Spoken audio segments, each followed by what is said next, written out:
Hello, hello, Fems. Happy Wednesday. I am Violette de Ayala. I'm the founder and CEO of FemCity, and you are joining me today for our Business for Your Soul podcast that we actually air through Facebook Live and also through YouTube. I am so excited for my guest today. Many of you may know her already because she's amazing. She's iconic, especially in the wellness and beauty industry. And I interviewed her on our Instagram TV series a couple of weeks ago, and we had such a great time. By the way, I had just met her, so we had such a great time. I asked her to come back, and we're going to talk a little bit of a different topic today, but she is Suelyn Farel. Oh my gosh, yes. I practiced that and everything. You know that. I practiced that. Oh, that's okay, Violet. Yes, Farel. Farel. Well, and to be back and see you again. And of course, all of your fans and the women out there who are both entrepreneurial and especially today, it sounds like beauty junkies. Exactly. So I have asked, she's the CEO and co-founder of Suelyn Farel Group, a New York City-based beauty and wellness company with also hair products. And my intention and her intention today is to help those that are looking at creating either a side hustle or perhaps you've already created a company and it is in the beauty industry. I think this is a really great topic because I know so many members in our community that are really looking at making a mark in the beauty industry, trying to break through, break in. And this amazing guest woman, like just inspiration, is going to help us with that conversation today. So thank you so much for joining us again. I'm thrilled. Thank you for having me, as always. Happy to be here. Thrilled to be here. Thank you. She is all the way, she's in New York City and I'm in Miami, and in the green room we were chatting about, she has a really nice tan. For those of you that are listening, I'm watching her and she has this beautiful glowing tan and I'm in Miami and I want to be up there. Like it's just so hot down here in Miami. It is, God, it's like the most ridiculous heat I've ever felt. I don't know what it's hot here too. It's really hot and humid, but it's also bad hair weather. So yes. I have to say it's very humid. New York City, we're not happy about our hair. As you can see, I'm like slicked back today. Keep it super easy in check because it's tough to manage hair in New York City in the summer months. Yeah, I believe it. I have so much new hair growth from whatever reason the pandemic has made it so that my stress level has dropped, which makes no sense at all because my life has been upside down. But I started growing like all this new hair. Like this is all new hair. And so what I found is I've been having to flat iron it because it doesn't have it has no it's just, anyway, that's a whole other conversation to have. All right. So what would you say if someone has a new beauty product?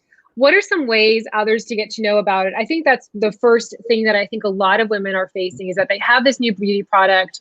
I know one of my friends owns a nail salon here. She creates vegan nail polish. So if someone is already they've made the product or they're thinking about it, I'm thinking the first step is trying to figure out how to get people to know about it. What would you say? Is that the first step? Well, you do want people to know about it, but the first step is really who is your target market? Who is your demographic? Is she selling her vegan nail polish to the 14 to 18-year-old community, or is she doing 18 to 25s, or is her market 60 plus, right? First, you need to know who you're selling to. Because the one thing in beauty, which I think we've realized over the years, it's very hard to be all things to all people. Right. So you need to know who your target demo is in order to be able to find the right avenues to market and sell your product. So for me, that's the first thing, is really look at who is my product made for? Is it made for someone my age?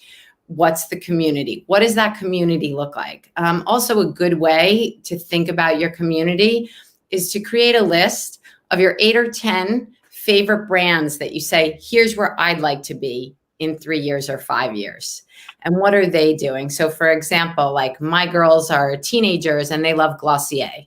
So that's a brand that they really like. And if they have friends and they're talking about makeup, and that's a very big brand in their community, which does skew older as well. But when their friends are interested in starting beauty companies, I see that they are looking at Glossier, at the style of their website, what they're doing on Instagram, how they're doing product drops when they do a launch, how they're including their community, maybe in a color that they're planning to launch. So I think the first thing is in planning your product launch, look at who you're talking to and look at how the other brands that you admire are speaking to that community, because then you're really doing your research on best practices. So that's the first place to start.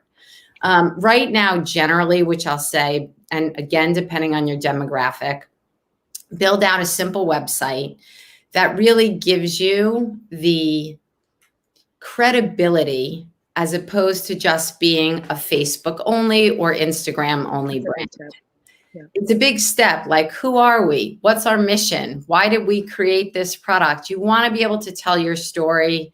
You want to be able to, really have people understand like what was behind this product creation, because that's part of what people get excited about, is the relationship to you and having that connection. So I would say, in terms of getting the word out there, which is exactly your point, having a basic website, well-designed, that you feel speaks to your audience, talks about who you are as a brand, has your products for sale, and then link that to Facebook or Instagram, depending on your target demo. It's a good jumping off point and not a huge investment.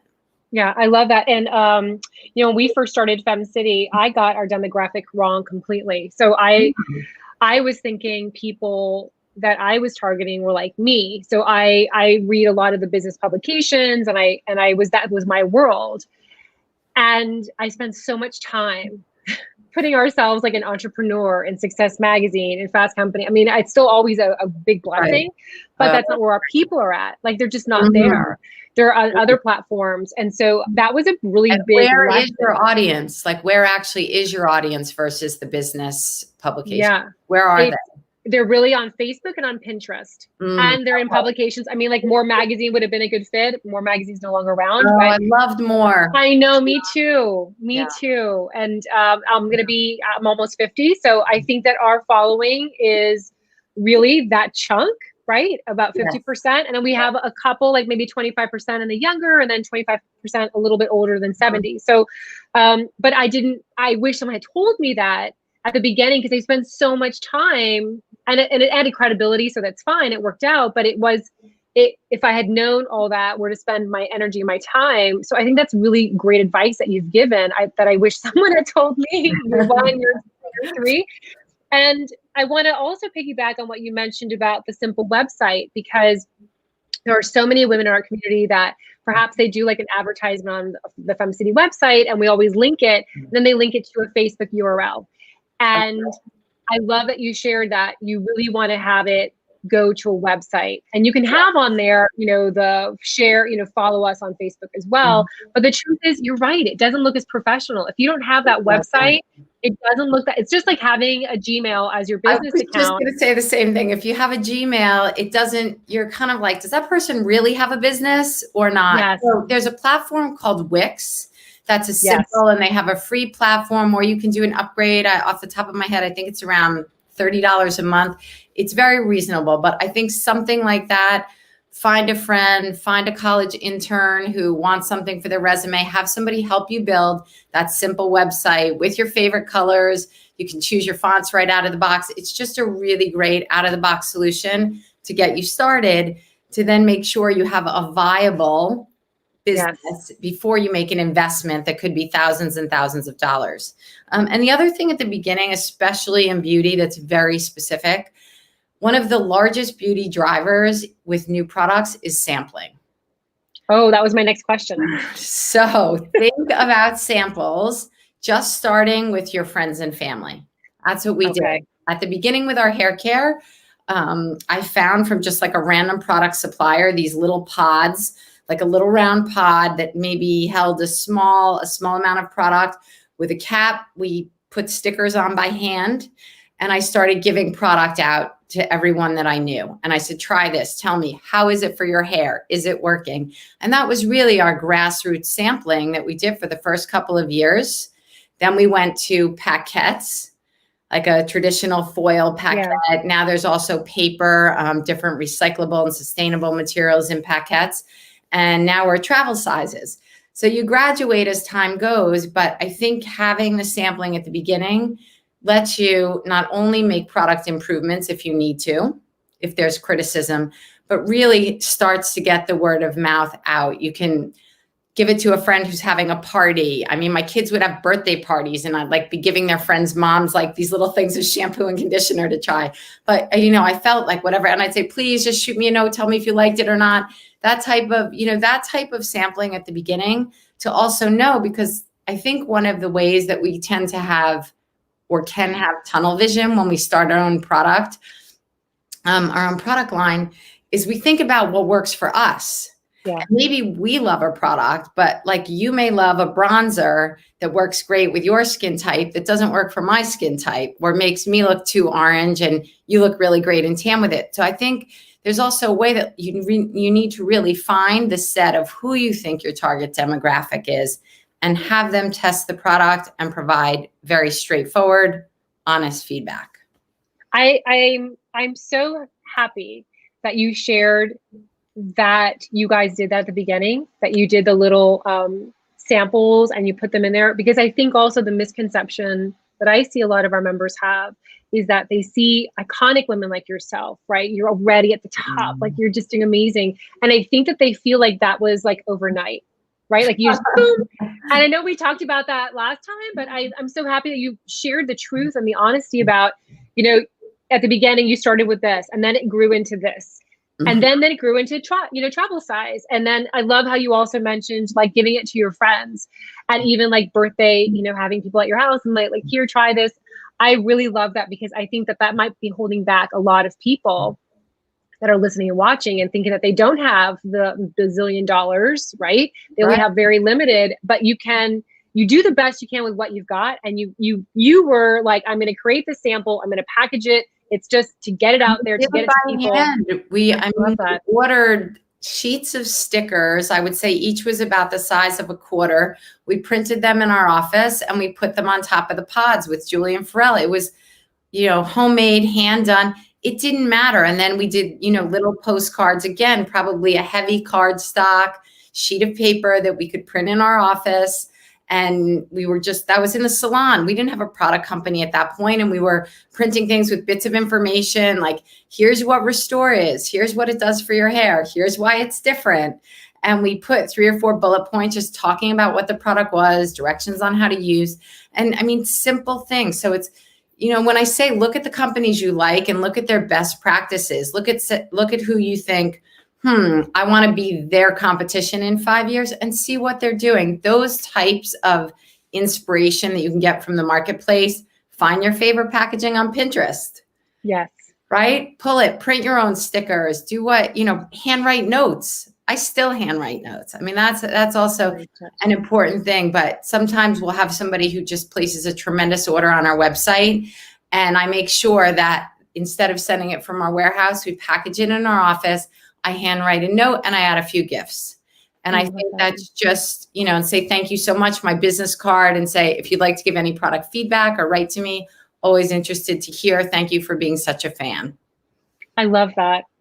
I'm telling you, like, it's all coming back to me, like how much I enjoyed getting to know you on the last time that we connected. I love that. And the handwritten note, by the way, like, I love that you guys are like these huge brands and you're still taking the time to add that human connectivity, that human touch, which I'm sure, like, can you imagine receiving that? I'm saying to myself, like, imagine receiving that handwritten note. It's just so, we actually have a whole class on that years ago, one of our members taught, and it was all about how she really developed a very strong circle of influence by writing handwritten notes to people that she admired and followed through emails, and that really grew her list. So I think it's very powerful.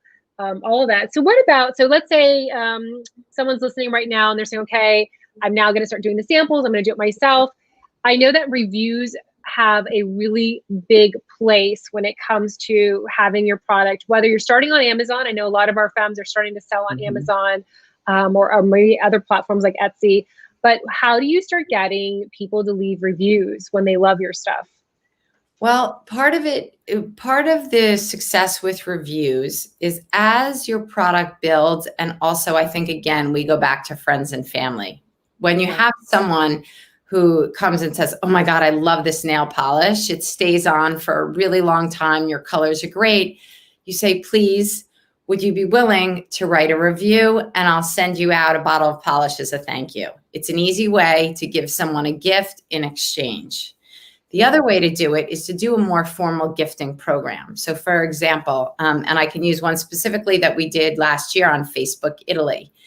The Italian women, our hero product, Restore, our hair care product, has won the beauty award on QVC Italy 4 years in a row. So it's like a really, really just hugely successful product. And we knew we had a big following there. So what we did is we put out, in conjunction with us and QVC, we're doing a QVC sponsored gifting. If you haven't tried our product, there will be 100 lucky winners. So we handled it, did the mailing, did the gifting, put it out on Facebook Italy, and something like that. Here's the reality. You never know if the review will be good or bad. You know, it will be honest when they're receiving it as a gift. Or if they don't like it, they might say, you know what, I'm just not going to review it because this product didn't work for me. But that's a great way with a broader program that you can do on your own. You can find beauty Facebook groups who are interested in samples and mailings and who will do those for you or in conjunction. That's a great way to get reviews. Amazon is a little tougher, I think, because Amazon is so big and the behemoth is all we know, we all know with marketing. But with Amazon, I feel as though they build. They do build. Like it's 1 + 1 + 1. And depending on different, who you talk to in sales and marketing at Amazon, or there's third-party retailers who handle Amazon's business, that they also, of course, there's a fee involved, but they'll do gifting programs as well. Love that. So I was going to ask you about marketing. What was your best method when it comes to marketing beauty products? That might be a really great example. I don't know if you want to share another example, but that's a great one because I'm asking in case someone's watching and going, okay, I need to create like some sort of marketing campaign to help push this out. What tips do you have for them? Facebook ads. We've had some success with Facebook ads, Google ads. This is also in the days, really, I think, earlier than Instagram. I'm talking pre-Instagram, and I think that there's a lot of strength there if there's targeted advertising. So that's worth looking into. And you can start small. You can start maybe at $50 or $100 a month for a Google ad and run something. Again, is it working? Is it converting to sales? Because with digital advertising, when you do it in a small way, when you see something's working, then you could increase your budget from $50 a month to $60 a month. If that's working, go to $75 a month. There's constant testing with digital ads. So I do think that there's really, really inexpensive, good opportunities out there. And you'll start to, again, see it's retargeting. You know how if you're looking for a lip gloss and then all of a sudden you're shopping for something for one of your kids and the lip gloss keeps popping up on the bottom of the screen. So ad retargeting does work. It's in people's minds. Maybe they wanted your product and forgot about it and their son ran in and said, Mom, I need a binder for school. There's all of those types of things. And Facebook has very sophisticated programs, all of the digital programs now, and you don't need someone else to manage it. When you start, just figure out, do it in a really small way and do it on your own. Don't waste the resources. Don't think you need a big agency to do it. Just start yourself because, again, you're gathering data every single day about who's buying, what they're saying about your product, and it gives you this pool so you know who you should be marketing to and who you should be continuing to think about to market and sell to. I love that. I'll tell you what, those Facebook ads, I don't know. So a couple of weeks ago, I was at the beach and this girl had this beautiful bag. I think you would love it. It's from this company in Italy called Wait and See. This design, she curates the most amazing items ever. Anyway, it was this clutch, this tote bag. Gotta write that down and look them up after. Oh my gosh. Yeah, it's waitandsee.it because it doesn't have, it's the Italian. And the founder is a hoot. Like she does these videos. Oh my gosh. You would love her. Her stuff is like just gorgeous. Everything she has is gorgeous. Anyway, I saw it and I was like, I love that bag. That day I saw the ad come through and I started thinking to myself, like, how did it know? Because I was trying to search for it. It had like Life is Beautiful in Italian. It's like this jute bag with like a red trim, super yummy. And I was like, and then of course now everywhere I go, because I've gone to her site so many times, it just brings me joy. Just going to her site brings me joy. And it's now all over the place. Like even the other day on my Waze app, I was, trying to get someplace and it pops up. And I'm like, even on my phone. I And know. so it does work. Crazy. It's somehow that the search engines, the way they're all tied together, they see no matter what device, what you're looking at, it pops up. I'm like, I'm destined to have this. It keeps following me. It's exactly. That's what happens. So that's another way that I think, again, for somebody starting off, it's a really, really tool. Yeah. Yep. Love it. You have shared so much advice. I am excited to see what femmes do with all this advice, how they can leverage all this experience that you've shared and implement it into their business. Any final tips that you want to share? Well, the most important thing with any beauty product, especially, or any product in general, I can say is get your product right. That's the most important thing. There are so many products out there. And if you think your product is a 7 or an 8 or a 9 on a scale of 1 to 10, how do you make it a 10? If your product is not right, if it's not super strong, then you're doing the sales, the marketing, all of the development and continued. It's like throwing good money after bad. Put the focus in at the early stages to getting the product right. As I said, the sampling, the feedback from friends and family, the packaging, the language. Look at all of the individual parts and pieces of what you want to sell and make sure that you think it's the best possible product to put out into the market. That's the key thing, is getting the product right. Once you have the product right, the momentum and everything becomes much easier, but it's worth, even if you've got to go back and reformulate 3 or 4 or 6 times, even if you have to change the label, if you forget something. That's why all these, at home startup solutions really work. So that's my key advice. Get your product right. I love it. I'm not even in that industry, but I'm like, what could I create? Your brain might be on a new product development after this half hour together. Exactly. I need to get that tote bag. Now that I mentioned it, I'm like, you know what? I need to go get it. And also let me know if you check it out and you love it. I will. Let me know. She's just, and they started shipping. She just did, actually, I learned about her now through Facebook because they just opened up their new website. So it was like, it looks like it's a small little shop in Milan. And she went, online, and everything's now, she can ship around the world. And she's sold out a couple of things. Like there was a bracelet that said courage in Italian, gorgeous, like cuff, and they're sold out. Yeah. So look at that. I mean, there's, during a pandemic, there's this amazing woman who's, but the products are great, like everything is just. And it sounds like the messaging. And I think something, that's when you build a brand with your heart and people connect to that and that type of messaging in these challenging times. It sounds like she's really on target. So I'm going to go look at Wait and See IT also. Exactly. For a new bag. That bag is amazing. Maybe one day we'll have drinks in New York City or Miami and we can bring our matching bags together. Oh, we will. I can't wait to meet you in person. I know. Likewise. I'm so grateful that I have connected with you. For those that now are enamored with you as well, where can they find you and follow your journey? So they can find me personally at Suelyn Farel. That's SUELYN FAREL is my Instagram. Our company Instagram is Julien Farel, same last name, FAREL. And our website is julienfarel.com.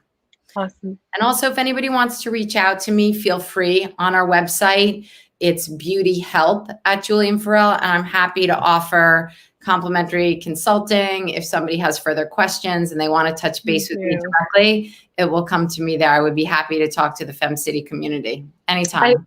I love that. I get goosebumps. And you mentioned that last time too. You know what I love most about you? I love most that you are so gracious with your time and you want women to succeed. You're pulling them up. And I love that about you. So much. And you too, Violet, you too. Thank you. All right. We'll see you guys next Wednesday. Have a wonderful afternoon. You Okay. too. Bye. Bye. Bye. Thank you.